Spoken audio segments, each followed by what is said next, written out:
이재일 목사님도 그렇고 원유고 목사님도 그렇고 저한테는 다 형님들이에요. 제가 대학생 때부터 네, 함께하고 있는 형님들이어서 지난번에는 제가 코로나 걸려서 우리 유근이 형이 수고해 주었고 이번 주에는 지일이 형이 아파가지고 제가 또 오게 되었습니다.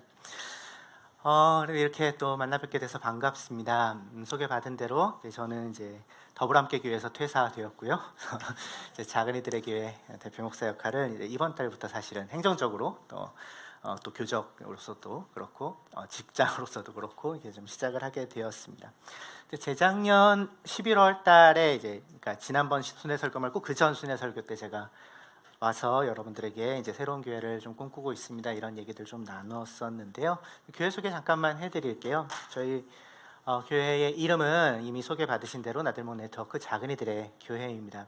작은이가 누구냐? 사회적 약자들이 작은이들이 아니라 저희가 생각하는 작은이의 기준은 이것입니다. 세상 속에서 자기를 큰 자라고 여기지 않는, 그러니까 세상의 기준으로 자기가 큰 자라고 여기지 않고 세상의 기준으로 큰 자가 되기를 더 이상 꿈꾸지 않고 그리스도의 은혜에 온전히 기대어서 어린아이 같으니 그러니까 작은이로 살기를 꿈꾸는 사람들이 작은이라고 저희는 생각합니다.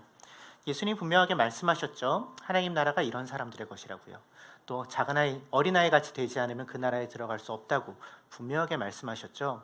여기 계신 분들 중에 그 나라에 들어가기를 원하지 않으시는 분 계십니까? 그럼 이 자리에 안 오셨을 텐데 그렇다면 여러분도 다 작은이이십니다. 어린아이 같은 이가 되었거나 되어가고 있거나 되기를 꿈꾸고 계신 분들이죠. 그런 사람들이 모여있는 교회, 그래서 작은이들의 교회입니다.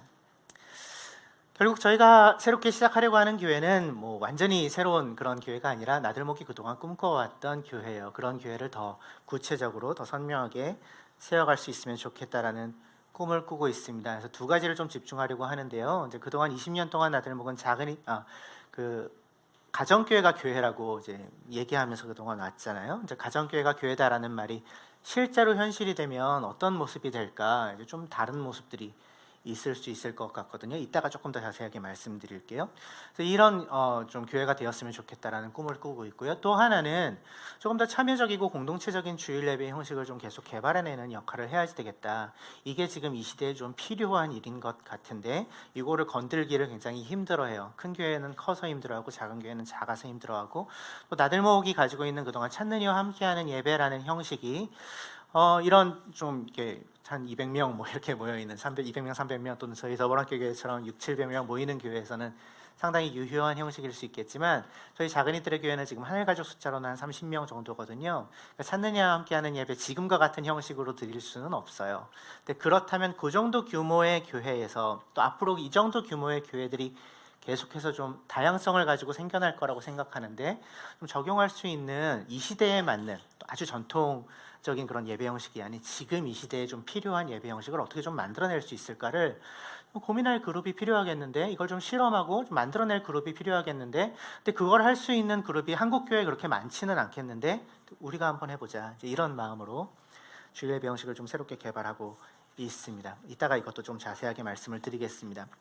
저희 예배 공간은 의외로 굉장히 더불함께 교회와 가까운 곳에 저희가 자리를 잡게 되었습니다. 한 500m밖에 떨어져 있지 않은 보문동에 있는 리커버리 센터 공간을 저희가 주일에 빌려서 사용을 하기로 했고요. 그래서 지금 굉장히 예쁘게 꾸며진 공간이에요. 이제 이곳은 와시는 분들은 아시겠지만 자리 준비하고 있는 보호 종료 청년들 이런 그러니까 고아원에서 이제 나이가 돼가지고 나와야 되는 그런 청년들이나 아니면 은둔형 외톨이인 청년들이 이제 사회로 다시 연결되고 복귀할 수 있도록 그들을 위한 여러 가지 회복 프로그램을 진행하는 곳이 리커버리 센터인데 이제 주중에는 그런 일들을 이미 하고 있는 공간에 이제 저희가 이제 주일에는 예배 공간으로 사용해서 이제 예배를 드리게 될 예정입니다. 지금 보시는 이런 공간인데요. 한 장 더 넘겨주시면 지금 공사를 진행하고 있어요. 바로 지난주부터 공사를 시작을 했는데요. 중간에 있던 유리벽들을 다 없애고 이제 폴딩 더우로 교체를 하면서 저희가 이제 전체를 좀 터서 지금 저희 사이즈에서는 이렇게 좀 둘러 앉아가지고 예배를 드릴 수 있을 것 같다. 그래서 그런 구조로 예배를 드릴 수 있도록 준비를 하고 있고 우리 교회 사무실은 아시는 분들은 아시겠지만 바로 그 길 건너에 예전 카페브룩스가 있던 공간이 있거든요. 바하밥집에서 사용하고 있는 이제 그 공간을 이제 사무실로 꾸며서 교회 공간으로 사용을 하려고 하고 있습니다. 그래서 굉장히 뭐랄까요, 돈이 안 드는 방식으로 저희는 하고 있고, 진짜 깜짝 놀랄 정도로 저비용으로 저희가 이제 교회 개척을 새롭게 시작을 하고 있는데, 근데 이제 물품이 좀 필요한 것들이 있어요. 사실은 하나하나 좀 다 사야 되겠더라고요. 옛날 신혼살림 마련할 때 생각이 좀 나던데, 숟가락 하나까지도 다 사야 되는 약간 그런 상황이라 물품 후원을 좀 기다리고 있습니다. 동행교회에서도 많이 마음 보내주시기를 이렇게 좀 부탁드리고 싶습니다. 근데 주보에 이미 이제 QR 코드가 있습니다. 여러분 찍으시면 아주 간편하게 후원을 참여하실 수 있습니다. 후원도 해주시고 부탁드리고, 또 무엇보다도 기도로 함께 해주시면 좋겠어요. 이 새로운 작은 교회에 사실 굉장히 실험적인 시도라는 생각을 하는데 여러분들의 기도가 많이 필요합니다. 그래서 다시 한번 좀 부탁드리고, 앞으로 또 걸어가는 발걸음을 유튜브 채널 나들목 작은이들의 교회 구독, 좋아요, 알림 설정 해주시면 계속해서 또 전달 받으실 수 있을 것 같고요. 그렇게 계속 소식 전하도록 하겠습니다. 교회 얘기야 한도 끝도 없이 할 수 있지만, 제가 1월 도시락에 인터뷰를 해서 인터뷰 기사가 아마 보신 분들 많이 계실 거예요. 16페이지인가 실렸던데 1시간을 막 이렇게 떠들어서 그걸 이제 잘 정리해가지고 원주영 간사님이 정리해 주셨는데, 그걸 보셔도 되고, 아니면 아까 말씀드린 유튜브 채널에서 저희 개척비전 세미나 영상을 보시면 조금 더 자세한 얘기들 아실 수 있을 것 같습니다. 이렇게 이제 시작이 되었습니다. 네, 저 개인적으로는 상당히 좀 두려운 마음이 있다는 것을 고백하지 않을 수 없습니다. 그러니까 목자님들과 함께 저는 공동 리더십 제자를 형성을 하고 있거든요. 제가 대표 목사 역할을 하기는 하지만 말씀을 가르치고 예배를 디자인하는 역할을 제가 하고 있고, 대부분의 것들은 지금 3개의 가정교회가 연합으로 함께 이 교회를 세우고 있는데, 그 3개 가정교회 목자님들이 함께 운영위원이 되어서 공동 리더십 체제로 가고 있는데, 그래서 책임을 나눠주고 있기는 하지만 제가 다 오롯이 짊어지고 있는 그런 그림은 아닙니다만, 하지만 이제 제가 또 무거운 책임이 있죠. 이제 설득하고 사람들을 이 꿈에 동참시키고 이래야 되는 어떤 책임이 있기 때문에 초청하고 이런 일정 부분 부담이 있습니다. 있을 수밖에 없는 것 같습니다. 그리고 이제 누군가가 이런 새로운 어떤 시도들을 할 때 100% 확신이 있어서 하시는 겁니까? 이렇게 물어본다면 잘 모르겠어요. 이렇게 대답할 수밖에 없습니다. 이게 성공할 수 있을까? 잘 모르겠습니다. 하지만 필요한 일이라고 생각해서 이 길을 가려고 하고 있어요. 그러니까 두렵죠. 두려운 마음이 있죠. 예측 불가능하니까요. 어떤 일이 일어날지 모르겠어요. 그런데 솔직히 우리 삶 자체가 그렇지 않습니까? 우리 삶이 예측 불가능합니다. 늘 통제 가능하지 않아요. 내 뜻대로 되지 않습니다. 그게 우리가 그동안 경험했던 것이잖아요. 좀 돈이 있고 힘이 있어서 좀 외부 조건들을 내 힘으로 내 뜻대로 통제할 수 있으면 모르겠는데, 우리는 그렇지는 않으니까 우리 뜻밖의 일들이 계속해서 일어납니다. 우리가 주도하지 않는 새로운 환경들을 계속해서 맞닥뜨리게 돼요. 우리가 어찌할 수 없는 상황들을 계속해서 만나게 됩니다. 그게 우리의 인생이죠. 그래서 인생은 모험이라고 이야기하죠. 또 하나 우리가 경험하는 것은 하나님이 이런 모험을 우리의 삶 속에 일부러 주시기도 하신다는 것입니다. 너무나도 자주.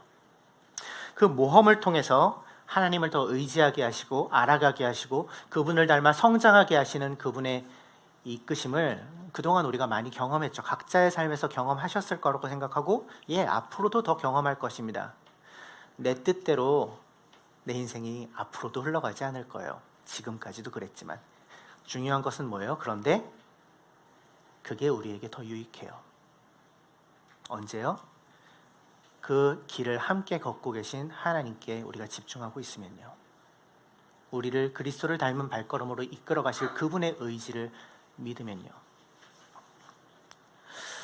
그 하나님의 이끄심을 신뢰하며 이제 한 걸음 한 걸음을 걸어가는 거죠. 그게 그리스도인의 삶이고, 저희는 또 작은이들의 교회도 그 걸음을 걸어가려고 하고 있습니다. 여러분들도 또 이 동행교회도 계속해서 그 걸음을 걸어가실 거라고 생각해요. 오늘 소식을 들었는데 갑자기 이제 주일 식사 그동안 하시던 게 갑자기 좀 중단되었다는 소식을 들었어요. 뜻밖의 상황이죠. 계획과는 다른. 이것을 통하여 또 어디로 이끄실까요? 이 교회를. 그래서 지난 10월에 굉장히 많은 일들이 저희 작은이들의 교회는 있었습니다. 이제 10월 16일 날 개척비전 세미나를 했고요. 그 다음 주 23일 날 언약가족 예배를 처음으로 독립해서 드렸고요. 그 다음 주인 이제 30일에 첫 번째로 저희가 이제 독립해서 주일 예배를 드렸어요. 그리고 올해 1월 1, 2, 3, 4월도 매달 마지막 주 주일 예배는 저희가 따로 드리고 5월 달에 마지막 주에 파송 예배를 더불어함께 교회에서 드리면 6월부터 완전히 분리를 하게 되는데, 10월 30일에 있었던 첫 번째 주일 예배에서 이제 새로운 발걸음을, 하나님과 함께하는 그 모험의 발걸음을 교회 단위로 해야 되는 이 우리들에게 하나님이 어떤 말씀을 하실까 제가 생각하다가 이 말씀을 좀 전하기로 했습니다. 여호수아서 말씀을 전해야 되겠다. 새로운 모험을 시작하려고 하는 사람들의, 그 하나님의 백성들의 이야기니까. 그리고 기억하시는 분들 있으시겠지만 우리가 나들목 네트워크라는 새로운 발걸음을 준비하고 있을 때 2018년 여름 수련회, 마지막 나들목 교회 전가족 여름 수련회 때 여호수아 말씀을 같이 나누기도 했었죠. 그때도 이런 시점이었으니까, 모험을 해야 되는 시점이었으니까. 그래서 그 말씀을 좀 다시 한번 보자. 그래서 그 말씀을 나누었고요. 지난 11월에 우리 형제교회들 다니면서 순회설교 했었고, 오늘 또 동행교회 가족들과도 같이 나누기를 원합니다. 지금 오늘 여기에 있는 우리에게 하나님이 이 말씀을 통해 어떤 말씀을 하실지 귀 기울이는 마음으로 같이 말씀 좀 읽어보죠. 여호수아서 1장 1절부터 9절 말씀입니다. 같이 읽습니다. 주님의 종 모세가 죽은 뒤에 주님께서 모세를 보좌하던 눈의 아들 여호수아에게 말씀하셨다. 나의 종 모세가 죽었으니 이제 너는 이스라엘 자손 곧 모든 백성과 함께 일어나 요단강을 건너서 내가 그들에게 주는 땅으로 가거라. 내가 모세에게 말한 대로 너희 발바닥이 닿는 곳은 어디든지 내가 너희에게 주겠다. 광야에서부터 레바논까지, 큰 강인 유프라테스 강에서부터 햇사람의 땅을 지나 서쪽의 지중해까지 모두 너희의 영토가 될 것이다. 네가 사는 날 동안 아무도 너의 앞길을 가로막지 못할 것이다. 내가 모세와 함께 하였던 것 같이 너와 함께하며 너를 떠나지 아니하며 버리지 아니하겠다. 굳세고 용감하여라. 내가 이 백성의 조상에게 주기로 맹세한 땅을 이 백성에게 유산으로 물려줄 사람이 바로 너다. 오직 너는 크게 용기를 내어 나의 종 모세가 너에게 지시한 모든 율법을 다 지키고 오른쪽으로나 왼쪽으로 치우치지 않도록 하여라. 그러면 내가 어디를 가든지 성공할 것이다. 이 율법책의 말씀을 늘 읽고 밤낮으로 그것을 공부하여 이 율법책에 쓰여진 대로 모든 것을 성심껏 실천하여라. 그리하면 내가 가는 길이 순조로울 것이며 내가 성공할 것이다. 내가 너에게 굳세고 용감하라고 명하지 않았느냐? 너는 두려워하거나 낙담하지 말아라. 내가 어디로 가든지 너의 주 나 하나님이 함께 있겠다. 아멘. 여호수아는 새로운 모험으로 걸어 들어가야 하는 상황입니다. 그 앞에 놓여 있어요. 가나안 땅에 들어가기 직전이죠. 이제는 그 약속의 땅으로 들어가 그 땅을 차지해야 되는 그 모험의 발걸음을 막 내디뎌야 하는 시점입니다. 굉장히 무거운 책임이죠. 이때 여호수아의 마음이 어땠을까? 미루어 짐작해 볼 수 있는 재료들이 본문에 있습니다. 여호수아의 마음이 어땠을까요? 어떤 마음, 어떤 감정들이 그를 사로잡고 있었을까요? 두려움이죠. 어떻게 알 수 있나요? 하나님이 여호수아에게 계속 말씀하시잖아요. 두려워하지 말아라. 담대하여라. 두려워하지 말아라. 왜요? 여호수아의 마음이 두려움에 사로잡혀 있었기 때문이겠죠. 여호수아의 상황을 들여다보면 두려워할 만합니다. 두려워할 만한 일들로 막 둘러싸여 있어요. 1장 1절은 주님의 종 모세가 죽은 뒤에 라고 시작합니다. 모세가 죽었습니다. 출애굽과 광야 생활 전체를 이끌었던, 수많은 기적을 일으키면서 하나님이 그들과 함께 계시다는 것을 증명해 보였던, 입증해냈던 불세출의 지도자가 이제 그들의 곁에 없습니다. 출애굽 과정에서 또 광야 생활 중에서 어마어마한 기적들이 항상 모세를 통해서 일어나는 것을 그동안 이스라엘 백성들은 경험했죠. 모세가 없었으면 40년 전에 출애굽이 가능했을까? 아마 그들은 계속해서 스스로 질문했을 것입니다. 모세가 없었다면 지난 40년 동안 광야 생활을 우리가 버텨낼 수 있었을까? 그들의 대답은 무엇이었을까요? 아니, 그럴 수 없었을 거야. 그러지 못했을 것 같은데 아마 그런 생각을 자연스럽게 이스라엘 백성들은 하고 있었을 것입니다. 특별히 지금 여호수아 1장에서 여호수아와 함께하고 있는 이스라엘 백성들은 출애굽 2세대들입니다. 출애굽 1세대들은 광야 생활을 40년 동안 다 죽었고, 이제 2세대들, 광야에서 났거나 광야에서 철이 든 사람들, 즉 이들은 처음부터 모세라는 리더십밖에는 경험한 적이 없어요. 다른 리더십을 경험한 적이 없습니다. 40년 동안. 그런 모세가 죽었습니다. 너무나도 뛰어난 지도자, 너무나도 훌륭한 리더가 이제 그들 곁에 없어요. 가장 신뢰했던, 누구보다 탁월한, 믿고 기댈 만한 기둥이 되어주었던 그러한 존재가 이제 그들 곁에 없습니다.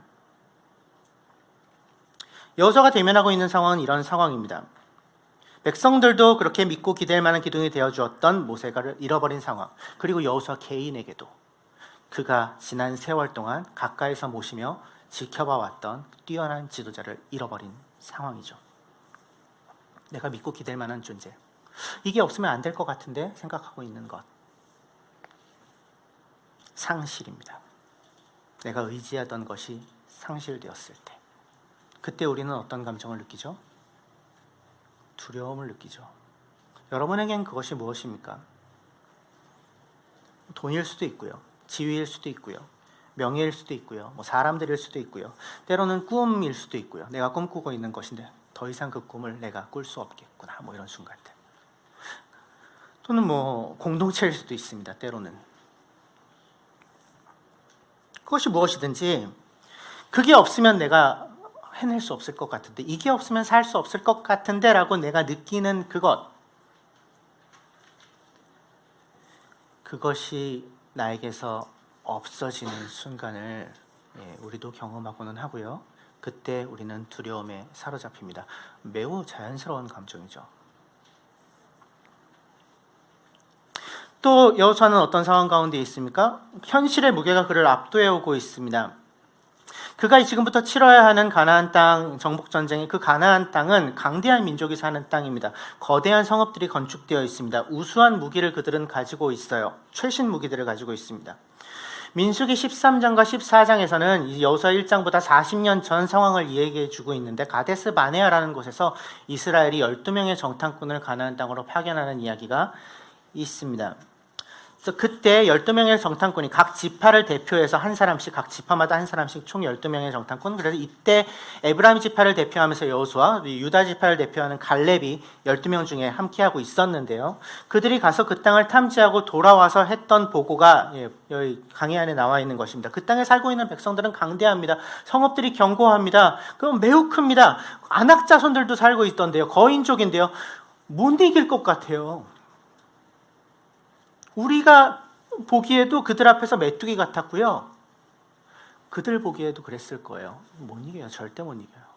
이게 10명의 정탐꾼들의 보고였죠. 이 보고를 들은 이스라엘 백성들이 어떤 선택을 했나요? 모세를 원망합니다. 왜 여기까지 우리를 끌고 와서 죽게 만드냐? 우리가 싸워서 이길 수 없는 싸움으로 왜 우리를 내몰려고 하냐? 차라리 모세를 죽이고 이집트로 돌아가자.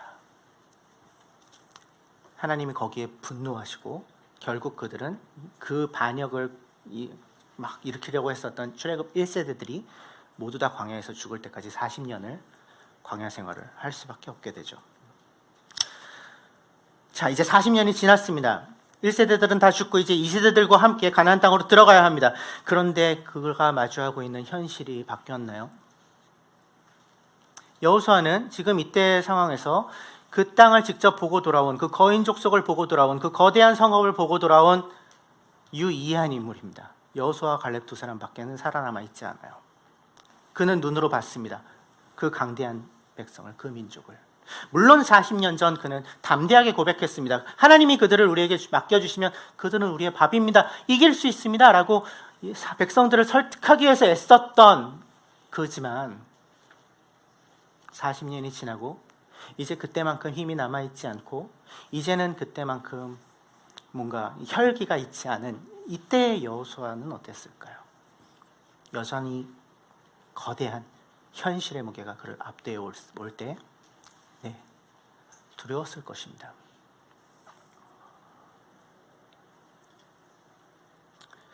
우리도 그런 상황에서 두려움을 마주하고는 하죠. 나를 현실의 무게가 나를 막 압도해 올 때, 내가 어떻게 할 수 없는 것 같은 그런 상황이 나를 옥죄해 올 때, 내가 가지고 있는 것, 내 힘만으로는 버틸 수 없을 것 같은 실제가 우리 눈앞을 가로막고 있을 때 우리 역시 두렵죠. 또 여호수아는 왜 두려웠을까요? 이제 그가 해야 하는 일은 매우 낯선 땅으로 가서 매우 낯선 일, 해보지 않은 일을 해야 하는 그런 상황입니다. 땅을 차지하는 정복 전쟁을 이스라엘 백성들은 해본 적이 없어요. 그 의도로 전쟁을 해본 적이 없어요. 광야 생활 중에 몇 번의 전투를 경험하기는 했지만 땅을 차지하기 위한, 정복을 위한 전쟁은 아니었습니다. 이들은 한 번도 해보지 않은 일을 이제는 해야지 되는 것이죠. 전혀 알지 못하는 땅에서.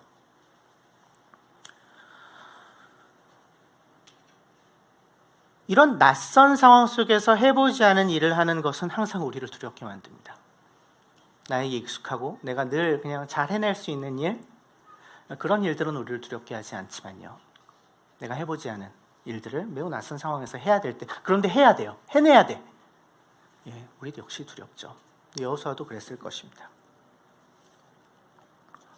이 모든 것들이 새로운 발걸음을 내딛어가는, 그 모험으로 걸어 들어가는 개인과 공동체가 대면하는 일들이죠.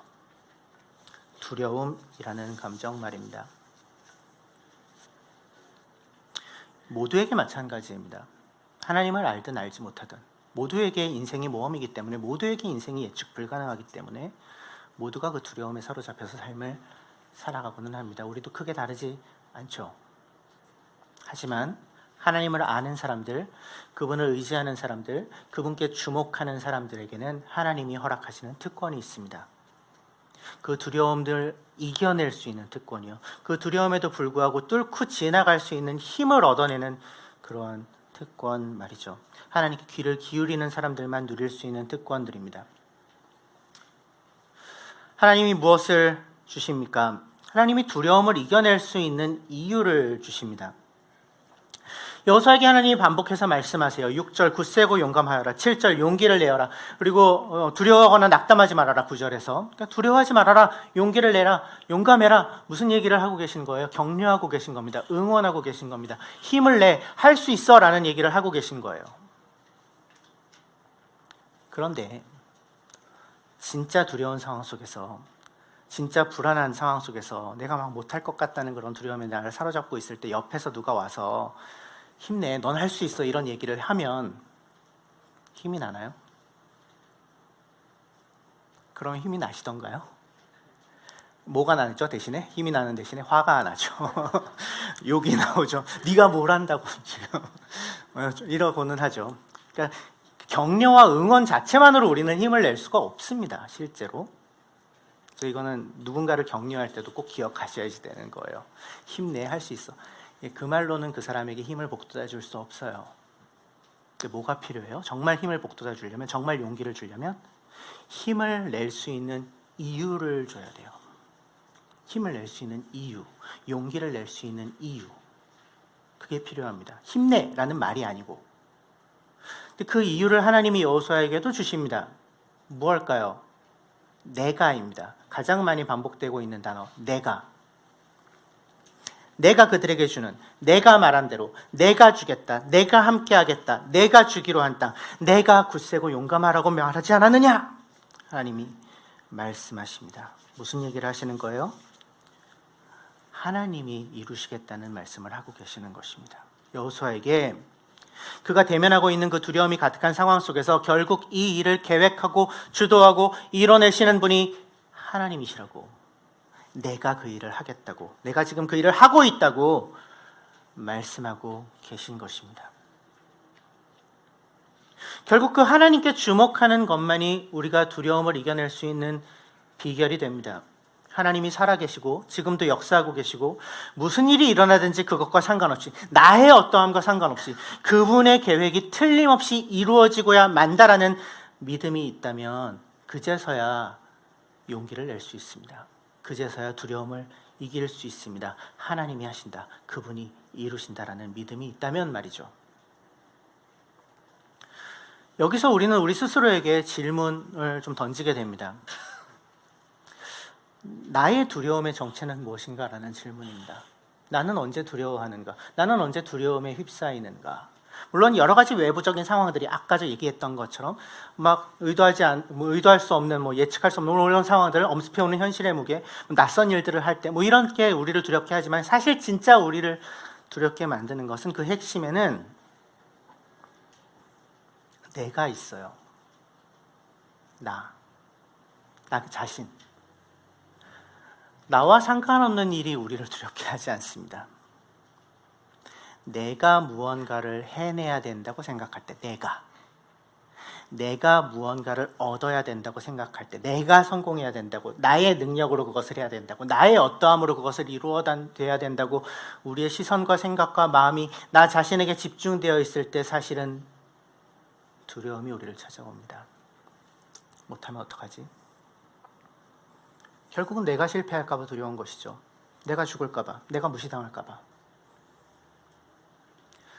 두려움에는 자기중심성이 아주 긴밀하게 연결되어 있습니다.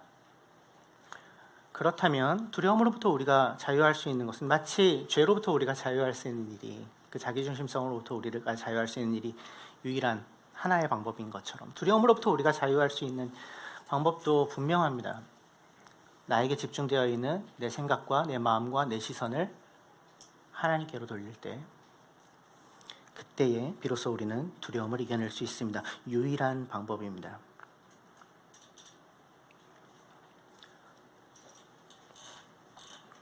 하나님께 집중한다는 것은 그분과의 바른 관계에 있다는 것이죠. 그분께 귀를 기울인다는 것입니다. 그분께 순종한다는 것이에요. 그래서 7절과 8절의 이 얘기를, 율법을 지키고 준행하라는 명령을 하나님이 하고 계신 거예요. 그러니까 자동 판매기처럼 네가 이거 다 지키면 내가 원하는 거 다 들어줄게, 이런 얘기가 아니에요. 나와의 바른 관계에 머물러 있으라는 말입니다. 나에게 집중하고 있으라는 거예요. 나에게 귀를 기울이고 있으라는 것입니다. 하나님이 그것을 여호수아에게 명령하고 계신 거예요. 율법을 다 지키고 준행하라는 얘기는.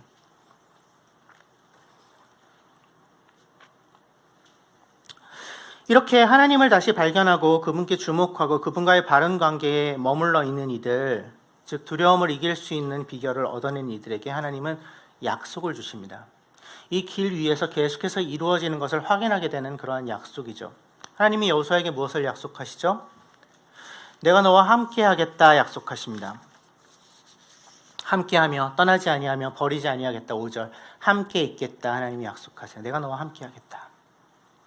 또 하나님이 무엇을 약속하십니까? 네가 성공할 것이다 라고 약속하십니다. 될 것이다. 가로막지 못할 것이다. 성공할 것이다. 순조로울 것이며 성공할 것이다. 개역 성경에는 형통하리라 이렇게 번역되어 있는, 잘 될 거야. 이루어질 거야. 그 약속을 하십니다. 그런데 우리가 또 하나의 질문을 스스로에게 이 지점에서 또 던지게 됩니다. 하나님은 여호수아에게 어떤 성공을 약속하고 계신 것일까요? 여호수아에게 성공은 무엇입니까? 그의 이름이 널리 알려지는 것인가요? 그가 바라는 일이 이루어지는 것입니까? 개인적인 어떤 상황 속에서 어떤 영예를 얻어내는 것입니까? 부자가 되는 것인가요? 힘을 얻는 것인가요? 여호수아에겐 그런 것이 자기 성공이 아닙니다. 여호수아에게 약속된 성공은 무엇입니까? 하나님의 역사 속에서 하나님이 하고 계시는 일에 여호수아를 동참시키셔서 초청하셔서 그 진짜 성공을 맛보게 하시려고 하는 것이 하나님의 의도입니다. 즉 하나님의 뜻이 이루어지는 것이 여호수아에게 약속된 성공입니다. 여호수아의 뜻이 아니라, 여호수아의 계획이 아니라. 그렇다면 우리에게도 하나님은 지금 질문을 던지고 계신 것이죠. 나에게 성공은 무엇인가? 나는 무엇을 성공이라고 생각하는가? 또는 나는 언제 성공했다고 느끼나? 또는 다른 사람들, 저 사람 성공한 사람이네 이렇게 평가할 때 나의 기준은 무엇인가?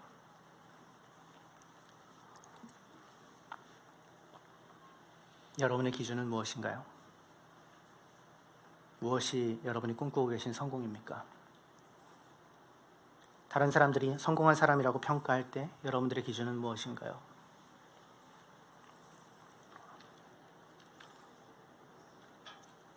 역시 마찬가지입니다. 자기중심성으로부터 벗어나서 하나님의 이슈로 나의 관심과 삶의 방향을 전환할 때 그제서야 우리는 진짜 성공을 맛보는 삶으로 걸어 들어갈 수 있습니다. 하나님이 우리를 그리로 초청하고 계신 것이죠. 그 진짜 성공을 맛보는 삶으로, 그분의 뜻이 이루어지는, 그분의 뜻을 함께 이루어가는 놀라운 특권으로. 그렇게 하나님께 주목하고 그분의 약속을 믿으며 새로운 발걸음을 내디디려고 하는 이들에게 하나님은 또 한 가지를 주십니다. 굉장히 중요한 것을 또 하나 주세요. 그 길을 함께 걸어갈 사람들을 주십니다. 여호수아서 1장 16절에서 18절 강의 안에 제가 발췌해서 넣어놨는데 같이 한번 읽어볼까요? 시작. 그들이 여호수아에게 대답하였다. 지금 우리에게 명령하신 것은 무엇이든지 다 하고 어디로 보내시든지 그리로 가겠습니다.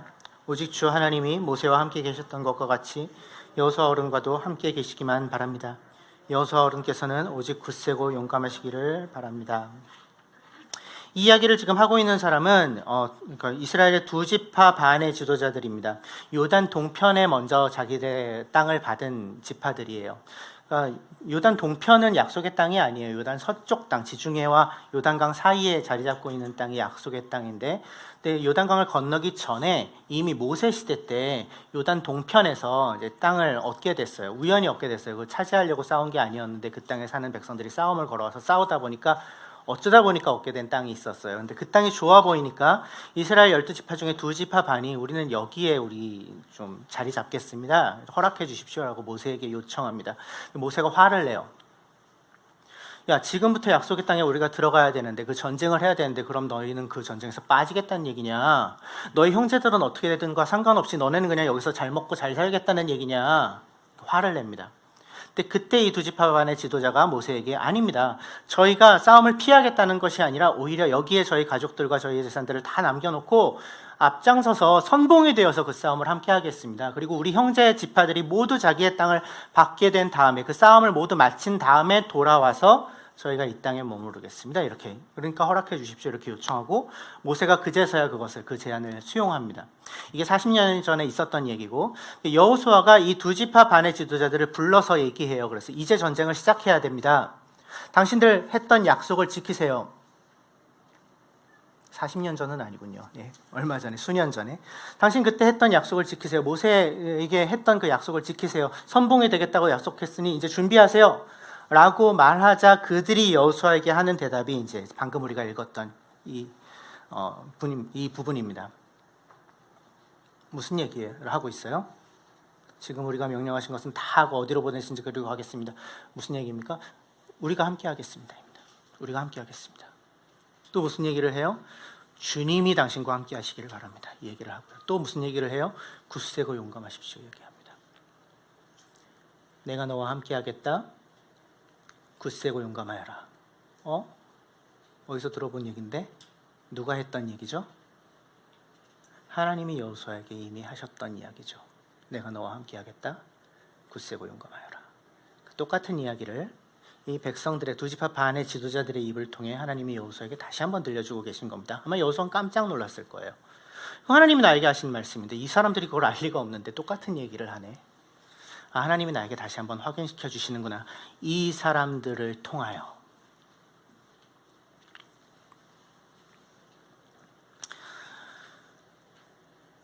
하나님의 함께하심은 자주 사람들의 함께함을 통하여 드러납니다. 그래서 하나님께 주목하고 그분이 하고 계시는 일에 동참하며 그분이 허락하시는 진짜 성공으로 함께 걸어 들어가기를 원하는 사람들이 놓치지 말아야 될 또 하나의 질문이 이것입니다. 누가 나와 함께하고 있는가? 누가 나와 그 길을 같이 걷고 있는가?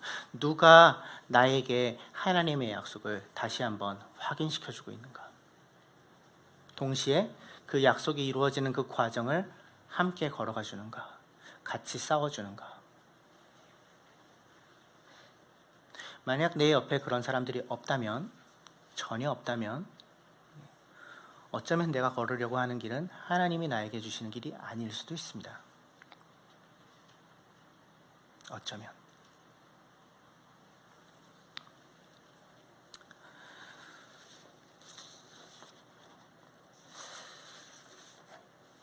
제 얘기를 좀 이제 해야 될 것 같아요.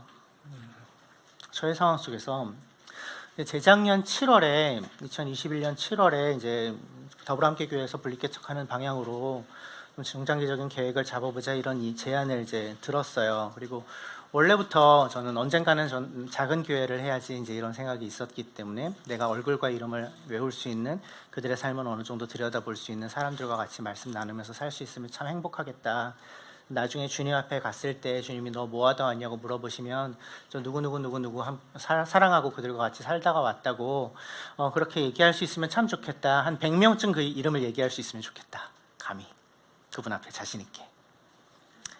뭐 이런 꿈을 이제 계속 꾸고 있었기 때문에 그 제안은 저에게 너무 반가운 제안이었어요.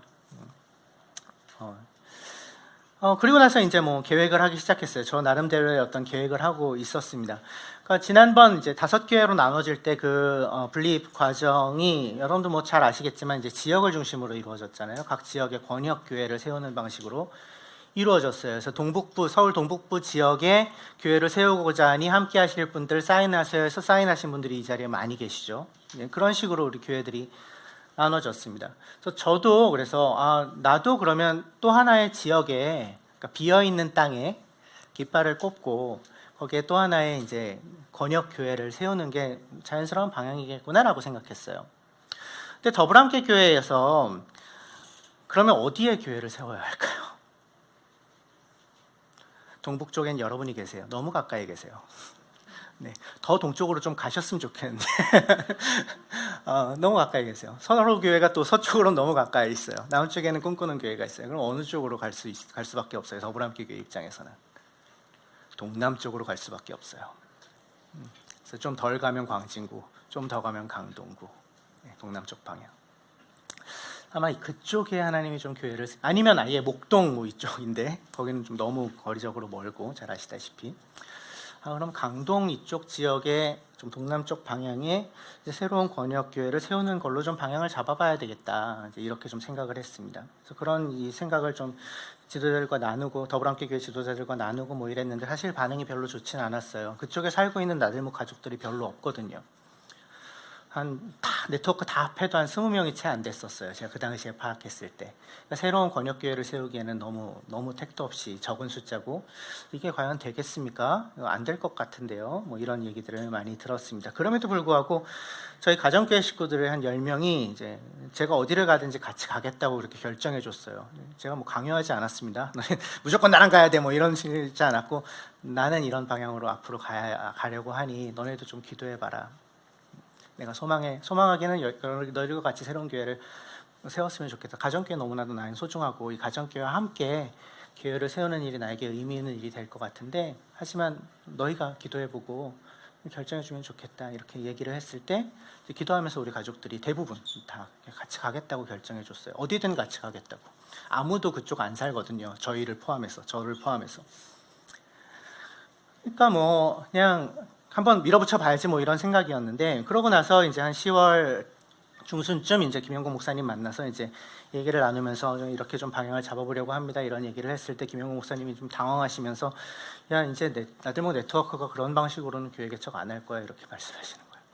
그러니까 권역교회 세우는 거는 지난번 5개의 교회로 이미 끝났고 지금부터의 교회 분립개척 전략은 이미 세워진 권역교회로부터 한 번 더 작은 그룹으로 떼어져 나가서 더 구체적인 뭐 동단위 지역으로 들어가거나 아니면 더 구체적인 사역을 좀 감당하는 방향이 되거나 이런 방향이 될 거야. 이제 권역교회는 이제 세우지 않을 거야. 이제 우리는 그런 전략을 쓰지 않아.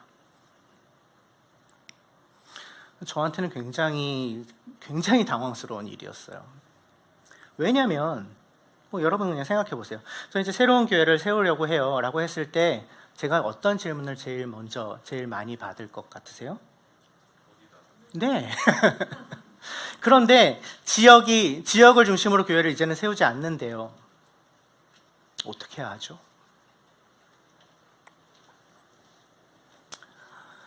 정해진 거 딱 하나였어요. 더불함께 교회에서 나간다. 심지어 그것을 더 집중해서 준비하라고 나가는 걸 집중해서 준비하라고 더불함께 교회에서는 저를 배려해 주셔서 제 사역을 절반으로 줄여 주셨습니다. 동시에 월급도 절반으로 줄여 주셨습니다. 배려였어요. 매이지 않고 집중해서 준비하라는 배려였지만 근데 이렇게 막 어떻게 해야 될지 모르는 상황이 이제 처하게 되니까 난감한 거죠. 뭘 해야 되지? 어떻게 해야 되지? 길이 보이지 않았습니다. 동력을 찾기가 어려웠어요. 또한 제가 해야 되는 일은 너무나 낯선 일이었습니다. 제가 해보지 않은 일, 교회를 개척하는 일을 제가 해봤겠습니까? 저를 아시는 분들 아시죠? 저는 나들목에 20년 있었고요. 이제 사역자로서는 16년 차고요. 메이드 인 나들목인데, 그러니까 정해진 시스템 안에서 주어진 일들을 했어요. 굉장히 다양한 일들을 했는데, 그리고 뭐 나름 뭐 잘했어요. 증인이 되어주실 분들이 요즘 계실 거라고 생각해요. 맡겨진 일들을 나름 잘 해왔어요. 근데 이제는 해보지 않은 일을 해야 되는 거예요. 하나부터 열까지 너무 낯선 일이에요. 실제로 그렇더라고요. 제가 작년 말에 막 행정 작업들, 막 교회 개척거리에 분리불안 행정 작업들 막 들여다 보니까 진짜 뭐가 그렇게 챙길 게 많고 뭐가 그렇게 할 일이 많은지 하나하나 그냥 배우면서, 어쨌든 너무 낯선 일을 해야 되는 거예요. 정해진 것이 아무것도 없는 상황에서 모든 것을 계획하고 진행해야 되는, 나도 모르겠는데 어떻게 해야 되는지 어디로 가야 되는지 모르겠는데 그것을 물어보는 사람들에게, 저를 따라오는 사람들에게 계속해서 이야기해 줘야 되는 매우 외롭고 낯선 상황 가운데 처하게 되면서 무엇이 저를 사로잡았을까요? 두려움이 저를 사로잡았죠. 그런데 지금에 와서 생각해 보면, 들여다보면 그 두려움은 저에게 저의 마음과 생각과 시선이 집중되어 있기 때문이었던 것 같아요. 잘하고 싶었거든요. 남들 못지않게. 다섯 교회 제 다 십수년씩 같이 사역했던 형님들이 다 대표 목사로 계신데, 이재일 목사님 포함하여 저 형님들보다 내가 별로 빠지지 않는데 내가 뭐가 부족해서, 근데 왜 나만 이렇게 막 갈 바 없는, 누구도 뭐 어떻게 해주겠다고 얘기해 주지 않고 뭘 해야 될지도 모르겠고, 그 저에게 집중되어 있는 시선과 생각이, 마음이 사실은 저의 두려움의 이유였던 것 같아요.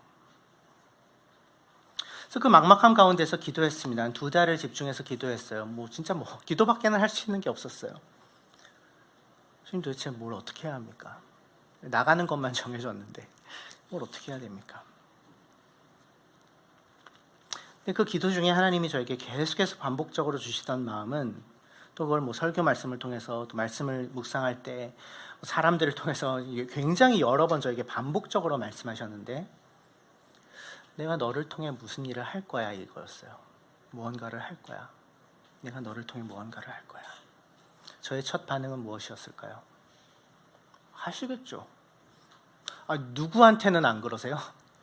모두를 통해서 하나님이 당신의 일을 하고 계신 거 제가 알아요. 그게 뭔데요, 근데? 뭔지를 대답해 주셨을까요? 안 해주셨어요. 내가 너를 통해 무슨 일을 할 거야. 내가 너를 통해 무슨 일을 할 거야. 계속 그것만 반복해서 2달 동안 말씀하시더라고요. 내가 너를 통해 무슨 일을 할 거야. 근데 처음에는 약간 반항기 가득한 그런 마음이었던 제가, 마음이 서서히 변화되었어요. 그래, 하나님이 무슨 일을 하시겠다고 이렇게 말씀하시니 그게 무엇인지 좀 기다려보자. 여전히 뭔지는 모르겠지만, 이제 한 2달 이렇게 기도하면서 이제 상한 마음, 좀 이런 과정 가운데 좀 상한 마음, 속상한 마음, 이런 것들도 이제 풀어지고 하나님께 좀 주목하게 되고 집중하게 되고 이런 일들이 있었어요. 그게 이제 재작년 12월, 작년 1월 요때였어요.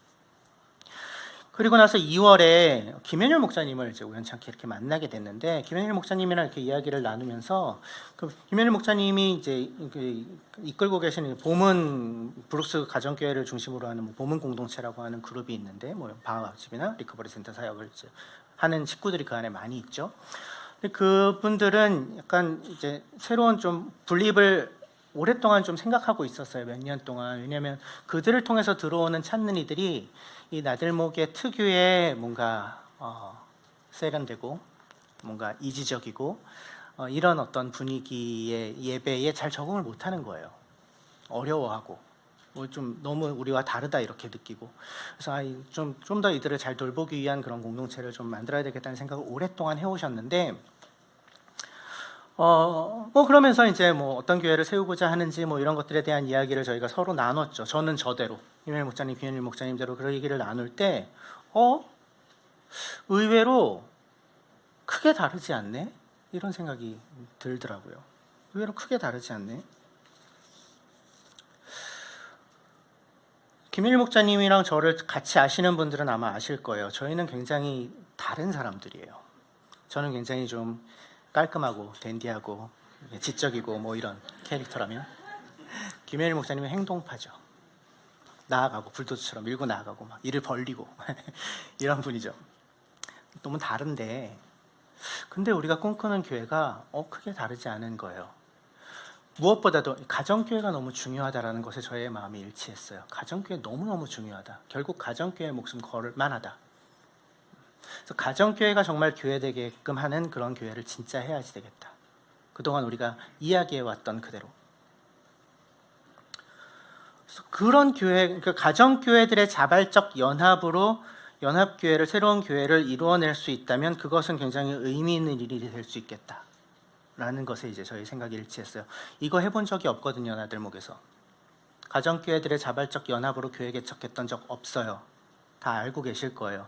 우린 지역을 중심으로 분립했었어요. 가정교회들의 연합으로 한 적이 없어요. 근데 마침 그 지역에 모여 살고 있는 가정교회들은 이제 많이 합류하고 아닌 사람들은 가정교회도 옮기고 마을도 옮기고 이러면서 이제 교회들이 형성됐었잖아요. 근데 우리는 그런 식으로 하지 않고 이미 형성되어 있는 이미 십수년을 함께 해온 사람들, 이 가정교회 식구들과 같이 이 가정교회들의 연합으로 연합교회를 구성해보자. 이거 우리가 그동안 계속 해왔던 얘기거든요. 가정교회가 교회고 연합교회는 가정교회 연합으로 이루어진다. 계속해서 말은 해왔지만 사실 실체는 아니었어요. 그거 한번 해보자. 여기에 이제 마음이 모아지게 됐습니다. 결국 나들목이 되고자 했던, 우리가 배워왔던, 꿈꿔왔던 그 교회를 해보자. 우리가 마주한 이 시대적 상황 속에서 이 변화하고 있는, 아주 급변하고 있는 상황들을 여러분 아마 대면하고 계실 텐데 같이 어떻게 하면 더 구체적으로 우리가 꿈꿨던 교회를 세워갈 수 있을지 고민해보자. 여기에 이제 우리의 마음이 같이 뛰게 되었습니다. 근데 가정교회가 교회고 가정교회 연합으로 연합교회가 구성된다면 필연적으로, 정말 그런 교회라면 필연적으로 중앙 구조가 상당히 약화되어야 합니다. 중앙에 있는 사역 구조가. 왜? 가정교회가 교회고 가정교회들이 사역을 하는 것이고 그 가정교회 연합일 뿐이니까 연합교회는. 그래서 대부분의 사역이 가정교회 안에서 이루어지고 각기 다른 관심과 열정과 독특성이 막 드러나고 각각 다른 색과 향기를 뿜어내는 그런 꽃이 피어나고 그런 다양하고 독특한 가정교회들의 수평적인 연대로 연합교회가 구성되는 그런 교회는 중앙에 있는 사역 구조가 최소화되는 형태가 될 수밖에 없어요. 모든 사역이 가정교회 단위로 이루어지니까 당연히 그렇죠. 그러면 선택과 집중이 필요합니다. 무슨 사역을 할 것인가? 가장 중요한 건 주일 예배 같은 것이요. 주일 예배를 잘 구성해서 함께 드릴 수 있도록 하는 것, 굉장히 중요한 중앙에 있는 사역이고, 그거를 이제 제가 주일 예배 말씀을 가르치고 예배를 구성하고 디자인하고 이런 이제 역할을 이제 제가 감당하기로 했고요. 또 하나 굉장히 중요한 거는 교회 개척을 할 때 중요한 부분이 주일학교예요. 다음 세대 사역. 다음 세대 사역 굉장히 좀 쉽지 않거든요. 근데 저희는 이제 우연찮게 뭐 이렇게 막 그림이 그려지면서 그러면 이제 지금 리커버리 센터 공간에서 예배 드리면 되겠어요. 근데 가까워요. 더불함기 교회에서 500m밖에 떨어져 있지 않아요? 그럼 우리 애들은 그냥 거기 맡기죠. 저희는 주일학교 사역이 없습니다. 작은 애들의 교회는. 더불함기 교회 다 외주 주기로 했어요. 뭐 많지는 않아요. 애들이 도행교회처럼 그렇게 많지 않기 때문에 이렇게 많으면 저희도 이제 생각을 다르게 해야 되겠지만 그런 상황은 아니기 때문에 애들 더불함기 교회. 부모들은 아침에 주일에 좀 일찍 와서 아이들을 더불함기 교회 다음 세대에 이제 넣고 리커버리 센터로 와서 같이 예배드리고 그리고 이제 끝나고 다시 가서 이제 찾아오고 약간 수고롭기는 하지만 감수하자. 어차피 우리 공간도 없고 인력도 없고 재정도 좀 부족하고 그러니까 이거에 뭐 최선일 것 같다. 그리고 감사하게도 더불함기 교회에서 그렇게 해봅시다. 그러니까 약간 그러니까 모 교회가 저희로서는 더불함기 교회가 모 교회인데 모 교회가 가지고 있는 어떤 인프라를 최대한 사용하면서 이제 독특성을 가지고 있는 작은 그룹으로서 존재하며 뭔가 좀 더 전위적으로 앞장서서 막 가기를 재촉해 나가는 그런 그룹으로. 두 지파 반처럼 좀 그렇게 저희가 그런 그림을 좀 만들어가면 의미가 있겠다. 그래서 그런 면에서 같이 마음이 맞아서 더불함기 교회 또 리더들이 흔쾌히 그것을 또 수용해 주셔서 그런 그림을 좀 그리고 있습니다. 찬은이와 함께하는 예배라는 예배 세팅도 지금 5개의 형제교회들이 다 뭐 비슷한 형식으로 예배를 드리고 있는데 저희는 그렇게 하지 않으려고 해요. 이것은 수백 명 단위의 회중이 있는 모임에서는 좀 의미가 있는데 저희처럼 뭐 30명, 40명, 50명 이 정도 그룹에서는 이제 하느님과 함께하는 예배라는 형식은 사실 별로 맞지 않는 옷이거든요.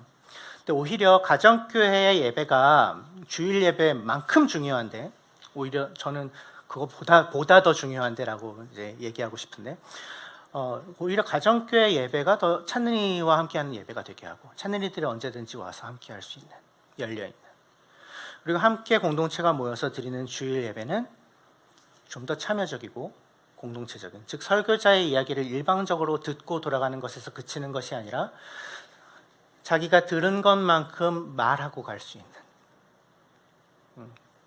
그래서 저희 교회 예배 형식은 지난 10월 마지막 주에 한번 처음으로 해봤고, 뭐 계속해서 좀 이렇게 좀 해볼 생각인데, 한동안은 제가 한 20분 설교예요. 저를 오래 알아오신 분들은 깜짝 놀라실 만한 이야기. 오늘은 왜 그렇게 안 하시는데요? 뭐 이러실지도 모르겠는데, 뭐 작은이들 교회 예배가 아니니까, 저희 교회 예배니까. 그리고 제가 1부 때 너무 하고 싶은 얘기가 많은데 시간이 촉박해가지고 많이 못해가지고 이번엔 조금 더 할게요. 제가 20분 설교하고, 그리고 나서 잠깐 그 하나님이 주신 말씀에 좀 머무르는 시간 가지고 소급으로 나눠져요. 2명씩, 3명씩. 주로 가정교회 식구들로, 이미 나를 잘 알고 있는 사람들끼리. 그래서 이제 두 가지를 나눠요. 하나님이 오늘 나에게 무슨 말씀을 하셨나? 나는 그것을 가지고 다음 한 주 동안 어떻게 살 것인가? 그걸 나눠요.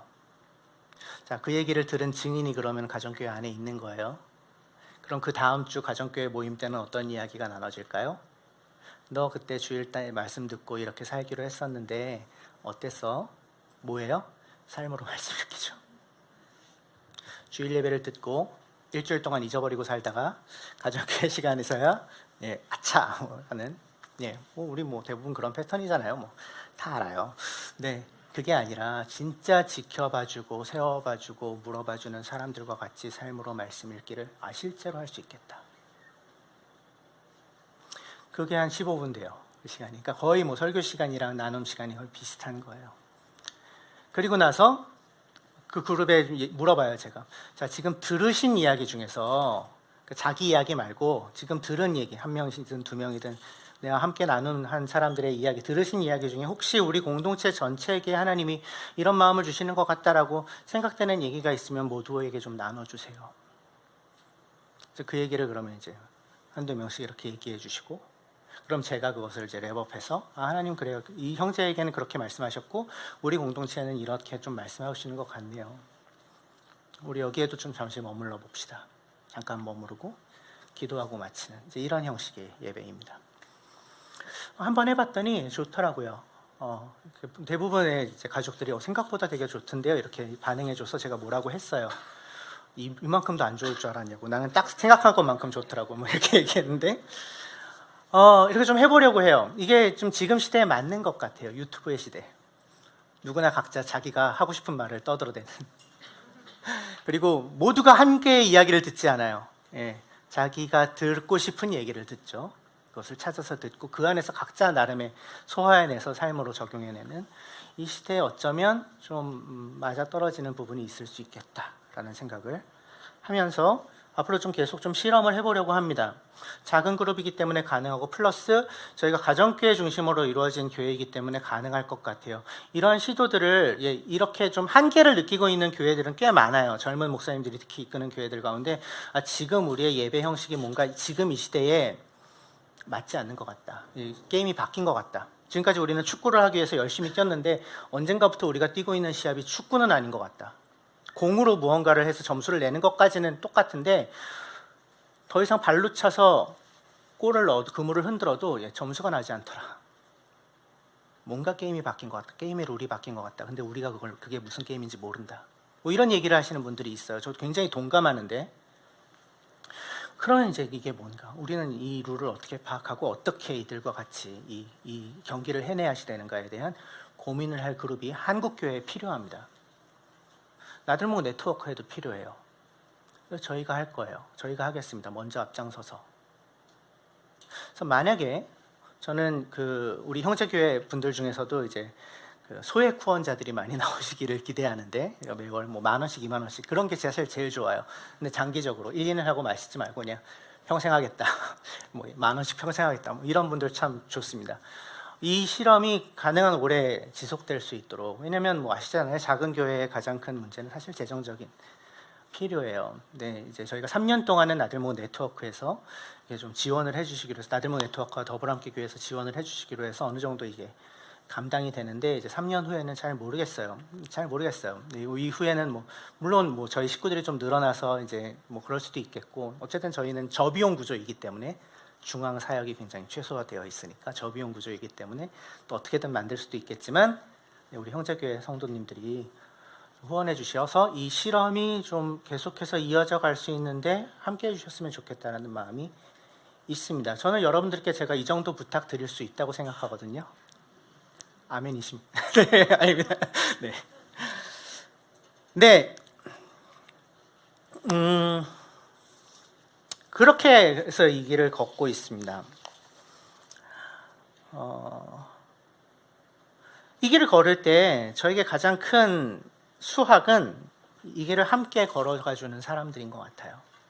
우리 가정교회 목자님들, 저희 가정교회 식구들, 같이 싸워주고 같이 이 길을 걷겠다고 해주는 사람들, 그들과 같이 그들이 또 확인해 주거든요. 계속 제가 물어봐요. 계속 이게 하나님의 뜻이야. 제가 이런 경우는 없어요.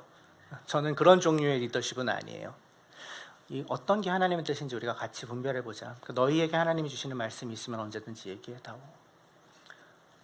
분립을 이런 형식으로 준비할 때도 저희 가정교회 식구들의 그런 이야기들이 저에게 굉장히 큰 격려가 됐어요. 사실은 그들이 이게 맞는 것 같아요. 하나님이 이렇게 가라고 하시는 것 같아요라고 이제 여러 식구들이 얘기해 줬기 때문에 제가 이 길을 가는 거거든요. 내가 이거 분별했으니 너네는 따라오든지 말든지 이렇게 하지 않고 이렇게 발걸음을 옮겨가고 있습니다. 저는 나들목 다음에 대해서 여러분들 각자 좀 생각하시는 게 다를 수 있겠지만, 제가 그동안 경험했던 제가 2002년 8월 셋째 주에 나들목에 처음 합류했는데 21년째죠. 21년째인데 제가 그동안 겪어왔던 나들목이란, 즉 나들목 다음이란 여러 가지로 정의할 수 있겠지만 새로운 도전을 두려워하지 않는 것이라고 생각해요.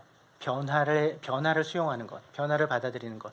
그게 그동안 하나에 머물러 있지 않고 계속해서 지금 이 시대가 요청하는 것들이 무엇인지, 지금 이 시대의 교회의 모습은 어떻게 해야 되는지 고민하고 전략을 새로 기획하고 구성하고 그 사역들을 만들어내고 했었던 지난 21년이었거든요. 22년이었거든요. 개척부터 지금까지. 제가 그걸 알아요. 저는 그 일의 증인이에요. 그게 저는 나들목 다음에 굉장히 중요한 이 변화를 수용하는 DNA가 있다고 생각하는데, 그래서 어쩌면 우리가 가장 나들목다운 교회가 될 수 있겠다 하는 꿈을 꾸고 있어요. 제가 무슨 다른 교회를 하겠어요. 여기서 제가 컸는데 여러분 다 아시잖아요. 증인이시잖아요. 더 나들목다운 게 뭔지를 저는 고민하면서 꿈꾸면서 길을 갈 거예요. 저와 함께 해주는 사람들, 하나님의 뜻을 같이 분별해주고 이 싸움을 같이 싸워주는 사람들과 함께 이 길을 갈 텐데, 중요한 건 그건 작은 애들의 교회 얘기고 동행교회는 무엇이냐는 거죠. 그게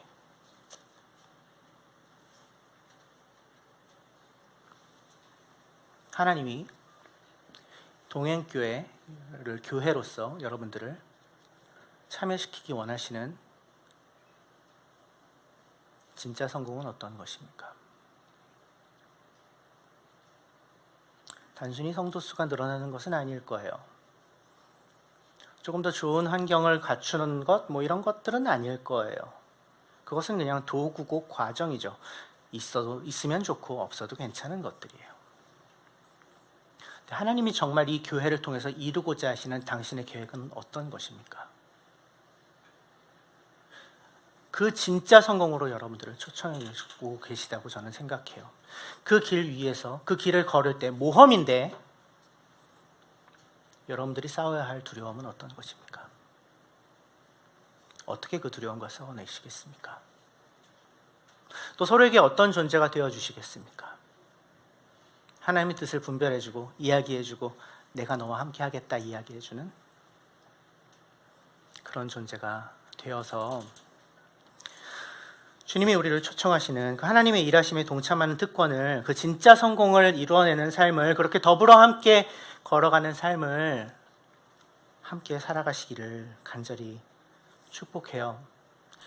그때 우리는 두려움을 이겨낼 수 있을 거예요. 그때 우리는 두려움을 뚫고 나아갈 수 있을 것입니다. 두근거리는 마음으로 모험의 발걸음을 내디딜 수 있을 거예요. 동행교회 여러분들이, 또 여러분들 각자 개인 한 사람 한 사람들이 여러분들 각자의 삶에서 두려움을 이겨내는 삶을 사시기를. 그래서 두려워하지 말아라. 내가 너희와 함께 있다. 나를 바라보는 것을, 나를 찾는 것을, 내 음성에 귀를 기울이는 것을 멈추지 말아라. 네가 그리한다면 내가 너를 진짜 성공을 맛보는 삶으로 초청해 주겠다. 약속하고 계시는 하나님의 음성에 귀를 기울이시길 주님의 이름으로 축원합니다. 1분 동안 침묵하겠습니다.